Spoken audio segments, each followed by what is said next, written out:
नमस्कार मित्रांनो, मी भीमराव कडाळे पाटील. आपण बघताय BKP मराठी.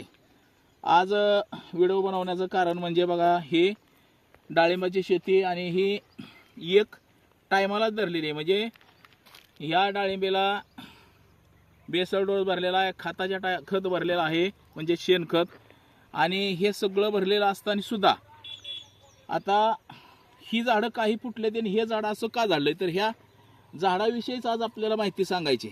की आता बघा, आपण बघू शकता आता हे झाड आहे, याच्यासोबतच हे झाड पण पकडलेलं आहे.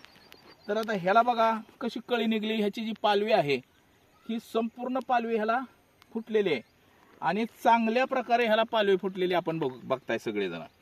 तर नेमकं बघा, ही आपण सगळी हिरवीगार आपल्याला बाग दिसल.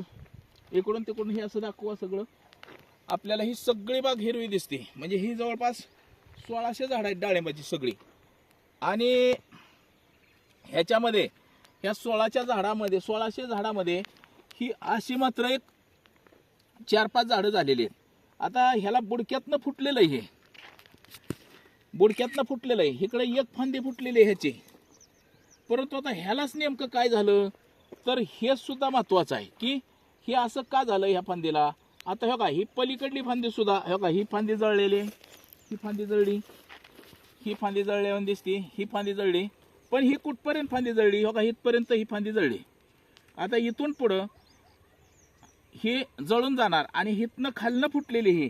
तर आता आपल्याला ह्याच्यावरती काय करायचं मित्रांनो, ही जिथं फांदी झाली त्याचा हिथून त्याला कट मारायचा. ह्या फांद्या ज्या आहेत ह्या आपण काढून टाकायच्या, म्हणजे ह्या ठेवायच्या नाही.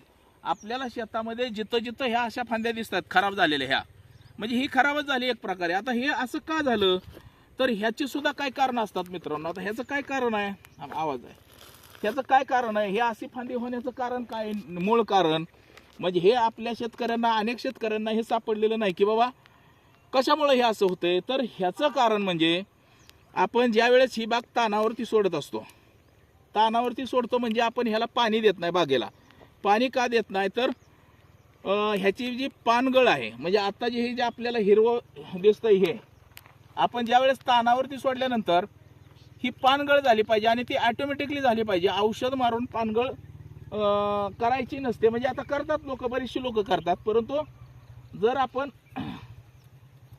तानावरती सोडून जर पानगळ झाली तर मात्र ह्याला कळी चांगल्या प्रकारे निघते. आता ही सगळं आपण तानावरती सोडलेलं होतं आणि ह्याला कळी पण बऱ्यापैकी निघलेली आहे. परंतु ज्या वेळेस आपण तानाव सोडलं तर हे अशी काही जी झाडं आहेत ते शेंड्यापासून ह्याचं पाणी कमी होत गेलं पार तिथपर्यंत. म्हणजे ओलावा ह्याला राहिला नाही. इथं ओलावा म्हणजे पूर्ण ह्याचं पाणी कमी झालं. आता हे सगळं शेती जी आहे सगळी माळ रानाची शेती, आपल्याला ही तर काळी भोर शेती अशी बघायला मिळणार नाही. ही सगळी मुरमाड शेती आहे. त्याच्यामुळं पाणी ह्याचं 15 दिवस जरी बंद केलं तरी हे झाडं वाळायला सुरुवात होते.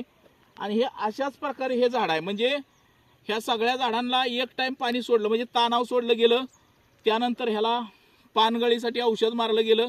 50% झाडाची पानगळ हे पाणी कमी केल्यामुळे होते. त्याचबरोबर 50% पानगळ ही औषध मारल्यानंतर होते. म्हणजे ह्याला इथ्रेल मारावं लागतं. इथ्रेल मारल्यानंतर ह्याची पानगळ झाली. आणि ज्या वेळेस ह्याला पाणी सोडलं गेलं त्यावेळेस मात्र हे पाणी सगळ्या झाडाला पडलं, पण ह्या झाडाला पाणीच पडलेलं नाही. आणि पाणी न पडल्यामुळं हे आपण बघू शकता, हे परत हे चालू केलं. आता पाणी पडलं नसल्यामुळं हे झाड फुटलंच नाही. म्हणजे ह्याचा जो पाण्यातला जो ओलावा होता, झाडातला जो हा ओलावा आहे, हा कमी कमी होत होत होत इथपर्यंत गेला. आणि हिथं गेल्यानंतर ह्याला पाणी बोडायला मिळाल्यामुळं हिथपर्यंत ते फुटलं गेलं. असं मित्रांनो, हे इथपर्यंत फुटलं, परंतु ते इथं ह्याचा ओलावा न आल्यामुळं हे अशी परिस्थिती झाली. तर ह्या झाडाला दुसरं काहीही झालेलं नाही. म्हणजे की जसं की आता आपण समजू की बाबा एखादा माणूस म्हणेल ह्याला काहीतरी रोग आला का, तर मर रोग वगैरे ह्याला काही नाही. हा मर रोग आलेला नाही. निवळ ह्याला पाणी झाडाला न पडल्यामुळं किंवा ह्याला जे आपण तानावरती जास्त सोडलं त्याला शॉक बसला पाणी नाही मिळाल्यामुळं, आणि म्हणून ह्या झाडाची अवस्था अशी झाली. आता ही जी हिरवळ बाग जी बाकीची दिसते आपल्याला, तर ह्या बागेला पाणी मिळालं सगळ्या झाडांना, परंतु चुकून ह्याचं ड्रीप बंद असल्यामुळे ह्याला पाणी मिळालं नाही. आणि जेव्हा ह्याला पाणी मिळालं तेव्हा ते फुटलं. परंतु तोपर्यंत ते अर्ध्या झाडापर्यंत त्याचं झाडामधला जो हिरवापणा आहे तो खालीपर्यंत गेला होता आणि त्याच्यामुळे ते तिथूनच फुटलेलं आहे मित्रांनो. पण ह्याला काही रोग वगैरे पडलेलं नाही, काही नाही, हे असं रोगाटलेलं नाही वगैरे झाड. तर ही झाडं पाणी न मिळाल्यामुळं जास्त शॉक झाडाला बसल्यामुळं असं होतं मित्रांनो.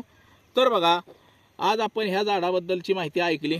तर आज एवढंच. माझा सहकारी कॅमेरामन अनिकेत सह, मी भीमराव कडाळे पाटील, BKP मराठी, इंदापूर, पुणे.